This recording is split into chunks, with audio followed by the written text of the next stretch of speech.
Hello guys and welcome to my new video, and today we're going to be ranking the best healers when it comes to Mythic Plus content for patch 11.05. We're going to be looking at some of the major changes. There has been a shift in meta. We're going to be looking at really high keys. We're going to be looking at the state of healers, which healer is rising, which healer is doing well, but we're going to start off with a big disclaimer first. The healer meta is absolutely terrible and I don't want to play this game anymore. I would kind of agree with you at the start of the War Within because the meta was pretty painful. Resto Shaman made up for majority of high keys or poke keys. You could not get invited as a non-Resto Shaman healer. But I think this has significantly changed in the patch 11.05, and I think there's a lot of sleeper healers. At the end of the day, we're looking at some of the highest keys in the world. If you're not doing these, you should play whichever healer you enjoy the most. But I can tell you with confidence that the healer balance is a lot better right now, and there's a lot more healers that are optimal or viable. Again, every single healer is viable up to a certain point, but the balance has improved, and I think if you enjoy certain healer, you should push them, you should play your own keys, and just enjoy what you like playing, because at the end of the day, you're paying money every month for this game and you should enjoy what you play. And again, if you enjoy this type of content, please like and subscribe. It really helps out the channel, and let's go and get started. So let's go and start off with our first healer, and I don't think it's going to be a big surprise, but I still believe the Resto Shaman is in that S tier, specifically or especially when it comes to that poke content, because the utility that you provide as a Resto Shaman is basically or almost unmatched by other healers. As the Resto Shaman in Mythic Plus content, you provide a lot of things in terms of having a really good interrupt, which can be really nice, but again, we'll talk about some of the best comps later on. You have a raid buff in terms of Sky Fury, you have stuns, you have knockups, knockbacks, depending on how you talent. In terms of dispels, you can dispel decurses and you can also dispel poison, but the poison cleansing totem nerf is felt, but you can still totemic recall poison cleansing totem if you really need it. And as a shaman, you have plethora of healing cooldowns depending on the situation. You have a lot of burst healing, which is very prevalent in high-end Mythic Plus content, so you can deal with a lot of different situations. Your damage, though, on the other hand, is extremely average, and the fact that acid rain bugs still exist on these platforms, specific platforms in specific dungeons, is lowering your overall damage. A lot of Resto Shamans are playing Totemic right now, but I still feel Fireseer is very viable. With Totemic, you do have a lot of passive healing with Surging Totem and Healing Stream Totem, and with Fireseer, you might have to try a little bit harder, but honestly, if you're bored of Totemic, go and try out Fireseer. You probably will have a very good time as well. In my eyes, what's keeping Resto Shaman in that S tier when it comes to really high keys, the fact that you can increase players' HP in such a big way in terms of using talents like Ancestral Vigor, in terms of Downpour, is really powerful, especially if you're approaching a really big AoE hit or you're trying to keep someone alive through some nasty one-shot abilities. And if Blizzard is going to decide to kind of tune it down or nerf this, I think Resto Shaman could fall further. But at the end of the day, especially if you're looking to poke content, poke any keys or poke really high keys, I think Resto Shaman is still a very good choice, but it is slipping. And what do I mean about slipping? Again, this is looking at real play information, looking at the highest keys in the world, but you can see the domination of Resto Shaman at the start of the War Within. Majority of the high keys, Resto Shaman was involved in. But over the last couple of weeks, Restoration Shaman has been slipping significantly for multiple different reasons. You're still a very strong, especially poke healer because of the utility you have, but in certain situations, you could actually argue the Resto Shaman is no longer the best. We'll talk about it at the end of the video. Let's go and talk about a second healer right here, and I think a lot of people probably seen this trend right now, that Discipline Priest has climbed into that S tier, and again, you could argue that Discipline Priest is actually better than Resto Shaman when it comes to really high organized content, and we'll talk about some of the group compositions that are very popular. I'm still going to be placing it here because I still believe that majority of healers out there are pugging and they're trying to again provide the most utility when it comes to these poke keys without Discord, without voice comms, and I think Resto Shaman still provides a lot. Because the big advantage of playing Discipline Priest right now, and I've been playing my Rat Discipline Priest was like 580, 590 item level doing these plus 10 keys, and I am so surprised about the amount of damage that you're outputting. The healing, or specifically like AoE healing that you can provide, is absolutely wild. Now keep in mind, nothing has really changed for Priest in patch 11.05, so why is Discipline all of a sudden skyrocketing? Well, first you have to remember that at the start of the War Within, Blizzard has made some substantial changes to Discipline Priest healing outside of raids, and this is why when you're joining these Mythic Plus groups, 5-man content, you can actually see bars move when you're doing atonement healing. And the other reason why Discipline Priest is climbing so high is because of the comp changes, the meta changes that happen in 11.05 And this is what you see right now is real play information in terms of the highest keys done. You can see 18s and 17s being done with what I believe is the best comp right now. Protection Paladin, Discipline Priest, Augmentation Evoker, Enhancement Shaman, and a Frost Death Knight. Frost Death Knight can actually be interchanged with others, but overall, why is Discipline Priest being used here? Because Protection Paladin has become the best tank right now, and it provides so much utility to the group. It might not be the tankiest of the tanks, but the group utility is absolutely unmatched. And you have to remember, Protection Paladin is going to handle a lot of the interrupts because of Avenger Shield, and that's going to help a lot with Priest because Priests do not have an interrupt. On top of that, Priest provides PI or Power Infusion, and Enhancement Shaman is arguably the best DPS class right now, and Enhancement Shamans are going to eat up that PI or Power Infusion, and it's just going to lead to a lot of overall damage. It's also important to note that I went through a bunch of logs trying to see the kind of DPS contribution that this comp can provide. For example, Prot Paladin's DPS is absolutely insane. Discipline Priest DPS is the highest out of any healer right now, and the combined contribution of Prot Paladin and Discipline Priest at the end of the dungeon was something along the lines of 2 million DPS, but this is with Augmentation Evoker, which is still extremely crazy and very important when you're looking at timing the highest keys in the world. But at the end of the day, Discipline Priest is what I call a passenger princess. You don't have an interrupt. You have to rely on others. You have to rely, again, on Prot Paladin's Avenger Shield. Your dispel profile is absolutely atrocious. You can't dispel poison. You can't dispel curses, which are absolutely insanely prevalent in the dungeon pool in Season 1. And you have to rely on others. You don't really have an insane amount of reliable stops, although you have to keep in mind the Dominate Mind and Mind Suit can be situationally strong. And for those reasons alone, Discipline Priest might not be the best choice when it comes to poke content. If you don't trust your group members, you might not have the best time. But honestly, based on my testing, again, my Rat Discipline Priest 580, 590 item level doing plus 10 dungeons, the amount of damage that I'm doing is borderline higher than what my Resto Shaman can do when my Priest is like 40 item levels lower. It's absolutely wild. On top of that, a lot of people don't seem to realize, but the healing that Discipline Priest can do is really, really strong, especially AoE healing. And on top of that, a lot of people seem to think that you need to be a brain surgeon in order to play Discipline Priest. The current Discipline Priest Mythic Plus build, especially again, if you're not doing the highest keys or whatever, a lot of the times you're just sending Radiance and sending your pet / Mind Blast, because you have to remember, Mind Blast is going to proc Entropic Rift, because as a discipline, you're basically playing Void Weaver. I'm oversimplifying a lot here because when you're doing really high keys as a Discipline Priest, making sure you have your cooldowns available for those AoE windows is going to be extremely important. So misusing your Radiances, your pets, or Mind Blasts is going to be very painful. I'm actually enjoying Discipline Priest a lot. And I also think your tank is going to enjoy Discipline Priest a lot because you're providing consistent healing, because you're always using your DPS abilities. You always have Atonement on a tank because you're always going to provide this trickle-down healing. And on top of that, you have double pain suppression, a really strong defensive that can be used in these oh crap moments. You also have things like PI, Power Infusion, you have Fortitude. But as a Discipline Priest, you are a passenger princess. You rely on your group to do a lot of the utility stuff that you can't do, which I honestly feel sometimes is somewhat relaxing. Oh, and I almost forgot. Over all the dungeons, probably 20 plus dungeons that I've been doing as a Discipline Priest in order to gear it up, I don't think I had to drink a single time. The fact that your mana issues are non-existent, I could finish bosses with like 95% mana, is borderline absurd when you look at certain other healers who have to drink almost every single pull. And now I think it gets a little bit more interesting right now, because I think the next couple of healers are being slept on heavily, and I think if some of the top healers are getting some nerfs, or some of the healers that I'm going to mention are going to get some buffs, I think they could easily fall into the meta.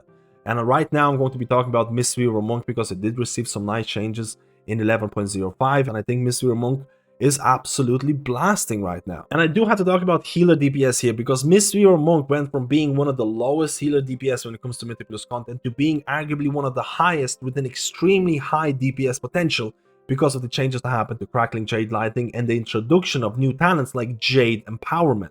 And this is just a random Mistweaver Monk key who is doing Arakara plus 15, so it's a really high key, and over the duration of a 26-minute dungeon, Crackling Jade Lightning accounted for almost 200 million damage. This is just to showcase how strong Mistweaver damage can actually be after the patch 11.05. And it's not only damage that's improved for Mistweaver Monk. Mistweaver Monk received buffs to healing, and I think the healing that Monk can provide is actually really strong. Again, on top of the damage buff they received, and on top of that, you don't have many mana issues with Mana Tea. And this kind of combination is definitely has increased the playability of Mistweaver Monk when it comes to high-end Mythic Plus content. Again, you do have utility as Monk, but at the end of the day, you don't have Generous Pour anymore, and Mystic Touch is not all that amazing when you consider that a lot of the melee DPS classes are still getting a huge portion of the damage via magic. So again, I think Mistweaver Monk is being slept on, and I think if anything is going to change, if Mistweaver Monk receives another buff or some of the top healers receive some nerfs, I think Mistweaver Monk could actually climb and possibly be meta. Let me know how you feel about this if you're playing Mistweaver Monk, and how do you feel about your Monk ever since patch 11.05. And another healer that's also being slept and could very easily be meta with some changes, and that is going to be Restoration Druid. And I know a lot of people are going to say that Resto Druid at the start of the War Within was extremely underpowered. It's received an insane amount of aura buffs, and with patch 11.05 you got some new talents to play around, which I honestly felt are pretty decent. I've actually been playing my Resto Druid quite a lot, and I'm really surprised about the amount of healing you can do without actually having to use your cooldowns, because as Resto Druid you don't have a whole lot of cooldowns. And the sustained single target healing is absolutely insane, especially if you're playing Wildstalker, because as Wildstalker, let's say for example you place Scenario Ward on a tank, you place your HOTS on the tank, let's say Symbiotic Blooms procs on the tank. That person is never going to die, and if they need additional healing, you can press your Regrowth, and the mastery stacks are going to empower your regrowth in a significant way. For example, you're doing Dawnbreaker, you're doing any of the mini bosses out there, they apply this dot and that person needs to be focused on. As Resto Druid, it's a piece of cake because the sustained single target is very strong. Now, I hear where people are going to complain about Resto Druid because it is a very proactive healer. You need to anticipate damage, and there's going to be a lot of new players who are going to pick up Resto Druid, and they're going to have a terrible time because you need to know when damage is going to come out. You need to apply your HOTS because you're applying your HOTS, so your regrowth could actually do things. And again, at the end of the key, regrowth is going to be the highest source of healing. Also, if you're joining pugs who are taking a lot of unexpected damage or a lot of avoidable damage and you're not prepared for it, it can feel a little bit painful, and this healer might not be for the faint-hearted. I can also hear people's concerns about Resto Druid damage because your DPS as Resto Druid is going to severely depend on the group. Are they taking avoidable damage? If they are, you're not going to have a lot of time to DPS. If you're someone who's very confident, who's been playing Resto Druid for a long time, you probably will find times to DPS and optimize it. But for a lot of players out there, Resto Druid DPS or finding time is going to be relatively awkward, especially when you're pushing really high keys and the healing requirements are really high. On top of that, your interrupt, again, you can't spec in the interrupt, but it does charge the mob. It does kind of, it's not as good as other healers in my honest opinion, but at the end of the day, again, we talked about some of the best comps out there with Prot Paladin. Prot Paladin could handle a lot of that. And Resto Druid could easily, again with some changes, fit into that meta comp depending if anything is going to change in the future. And why do I say that? Because you have to look at this. Resto Druid overall healing right now, in my eyes, is very strong. You don't have a lot of cooldowns, but your healing outside of cooldowns is still very strong. It's just you have to be very proactive in terms of when to apply HOTS. You need to know the damage patterns, and you need to be a very good Druid if you want to provide decent damage. You do have good dispel profile because you can dispel poison and curses, which are the most prevalent in this season 1 dungeon pool. So when you combine all those things and then you look at some of the most popular comps used and the highest keys in the world, and you look at this and you're like, hey, Mark of the Wild spot is actually open here. Mark of the Wild is one of the best raid buffs out there, and I think a lot of groups would actually like to squeeze in Mark of the Wild in there. This is why I say that Resto Druid is literally one buff away from possibly being in that meta, because Mark of the Wild could actually push it there. Let's say, for example, some of the top healers get nerfs and Resto Druid receives a buff or something along those lines in the future. Resto Druid could very much be back at the top. Even my cat came in during the shooting of this video to tell you not to sleep on Resto Druid. Do you want to disappoint this face? And the next healer is going to be Holy Paladin. Now, I do think that Holy Paladin has lost some of its hype because a lot of the healers in 11.05 received some really nice cool things. Holy Paladin rework in 11.05 wasn't all that amazing. Top of the fact that you have to remember, we talked about some of the highest, again, really popular comps when it comes to the highest Mythic Plus keys. Prot Paladin is definitely the best tank right now, and I think having double or multiple paladins in the group with overlapping utility is not really the most optimal way. But as a holy paladin, I think you went through a roller coaster of emotions because some of the Blizzard changes that were initially kind of put forward, again, there's been a lot of weird changes that have been reverted, they've been changed, and there's been a lot of uproar in the holy paladin community in terms of what Blizzard is doing with the class.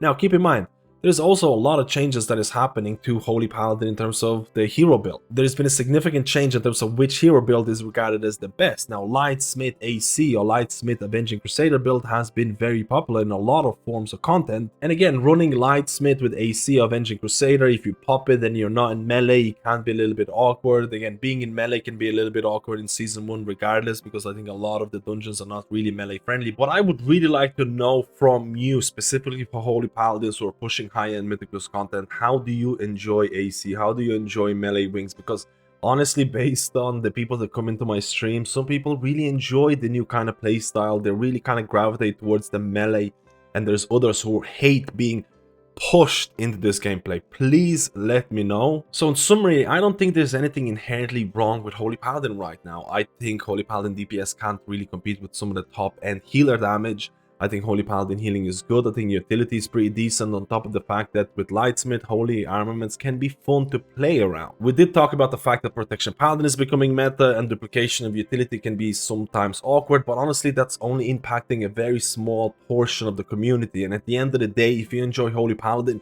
it is a very good healer to start your journey, especially if you like the new build. And now let's go to our next seal, and that's going to be probably the biggest shame, honestly, because Preservation Evoker in my eyes would actually be a lot higher than I'm going to be placing right now, but based on the real play information, based on what is available, based on the statistics, I just can't do it. I can't place it higher because very few people are playing Preservation Evoker when it comes to high Mythic Plus content, and in my eyes there are multiple reasons. But at the end of the day, again, Chrono Warden is something that majority of Preservation Evokers are going to be playing in Mythic Plus content, and it can do good damage, it can do good healing, but you also have to look at the healer representation when it comes to keys. There's not a lot of Preservation Evokers. That's also to do with the fact that Augmentation Evoker is almost considered, I don't want to say mandatory, but a very good pick when it comes to the highest keys in the world. And again, you don't want to overlap utilities and all those things.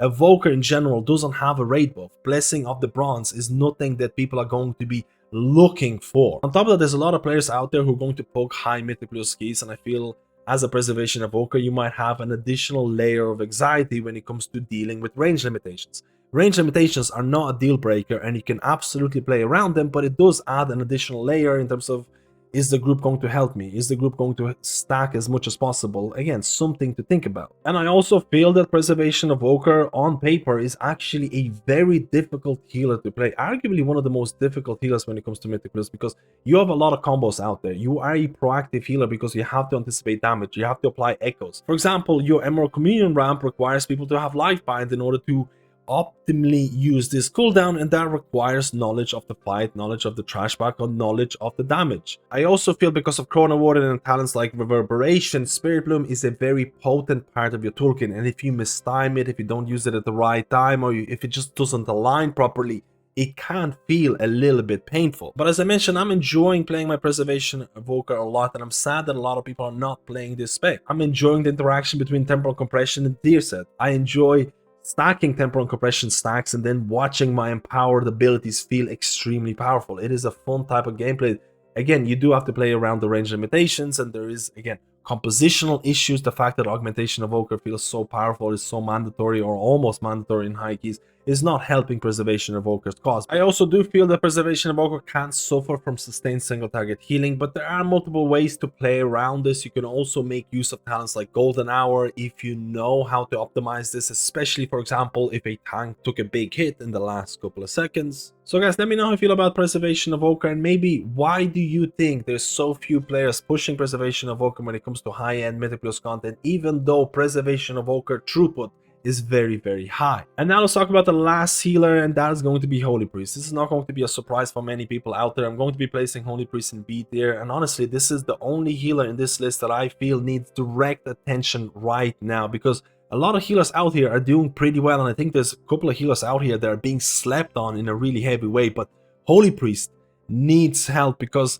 there is a lot of things that Holy Priest is lacking when it comes to Mythic Plus content, and the fact that Blizzard hasn't done much in the last couple of weeks is actually wild. Now, a lot of holy priests when it comes to Mythic Plus content are going to be running Archon. There are a couple of priests that are running Oracle, but it really just depends on the preference. Again, there's not a lot of statistical information out for holy priests because most of the priests out there who are going to be pushing Mythic Plus keys are going to be swapping for Discipline, who is arguably one of the best healers right now when it comes to that organized Mythic Plus content. I get that there's a lot of high-end Mythic Plus pushers who are going to swap the priests and they're going to be playing Discipline, but there's a lot of Holy Priest enjoyers who want to feel valuable when it comes to Mythic Plus content. They want to stick with Holy Priest. They don't want to be forced to play Discipline because it is the best. This is why I think that Blizzard in the next couple of weeks is going to be addressing Holy Priest. They're going to be issuing buffs to Holy Priest. Maybe Blizzard is a little bit scared about how to balance, again, Holy Priest in Mythic Plus content, how to balance it in raids, because Holy Priest in raids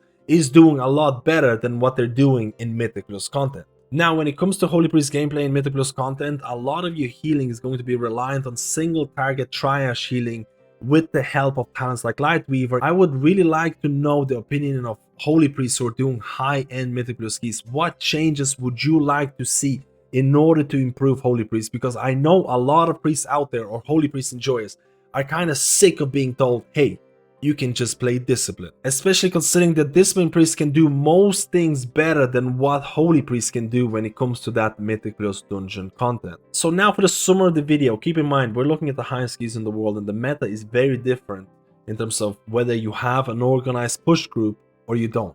This is why I placed Resto Shaman here, because I still believe Resto Shaman is one of the best, if not the best, poke healers because of the amount of utility that you provide. But the days when Resto Shaman was making up 80% of high-key Mythic Plus healer population, those days are gone, and it's actually interesting to see how the meta has shifted, because in the highest keys right now, Discipline Priest would definitely take the spot of Resto Shaman. There's a lot of Resto Shaman streamers who are re-rolling to Discipline Priest because they have organized push groups. And it's interesting to note that nothing has changed for Discipline Priest in patch 11.05, so why are they climbing? The fact that there has been a new meta emerging and Discipline Priest can complement that meta really, really well. We talked about the most popular comps right now when it comes to the highest keys in the world. We talked about the fact that Prot Paladin is the best tank right now, and it really helps out to bring Discipline Priest in this comp because Priest doesn't have interrupt, but with Prot Paladin you have Avenger Shield, which again helps with interrupts. We talked about Discipline Priest PI being used on enhancement shamans and things like that, which is really helping for the overall damage of the key. Generally speaking, if you have an organized push group, Discipline Priest is going to climb and is arguably going to be the best healer. But if you don't, if you're pugging keys, or if you don't trust your teammates, Resto Shaman is still very, very strong. But I don't want to bog down on these S tier healers right now, because honestly the whole point of this video is to showcase that there is so many healers that are sleepers and they could do so well. We talked about Mistweaver Monk. The damage, the healing that they can do is really, really wild. There's no reason to not invite a Mistweaver Monk if they sign up to your key.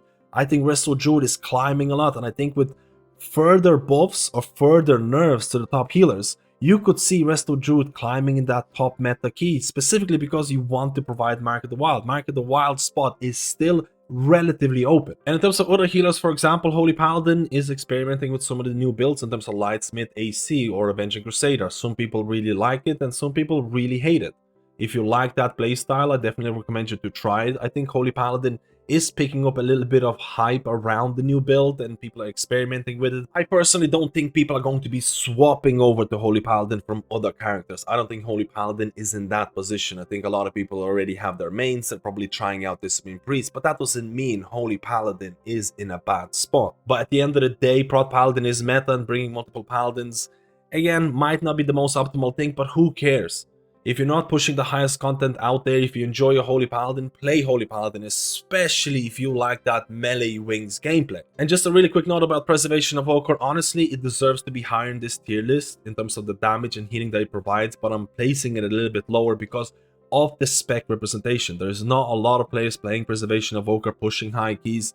Again, you have to consider the range limitations can put off certain players from playing it.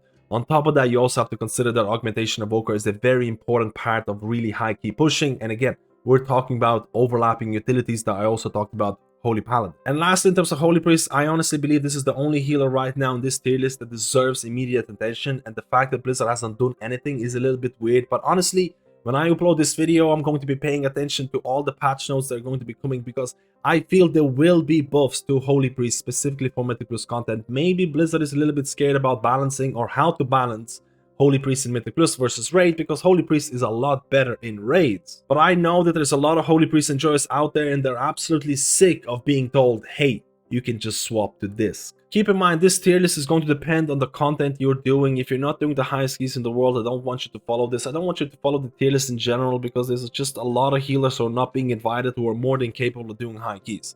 For example, let's say in S tier, I put Resto Shaman as being very good, because if you're pugging, I think Resto Shaman provides a lot of utility and is still a very good healer. And I do think besides the utility the Resto Shaman provides, the raid buff and all those things, I think the fact that they have ways of increasing players' HP through Ancestral Vigor and Downpour is a pretty sizable plus when it comes to really high-end content. If you have an organized group, organized meta group right now, Discipline Priest is better than Resto Shaman in those cases, but I know majority of players out there are pugging high keys, so I feel Resto Shaman, again, interchangeable.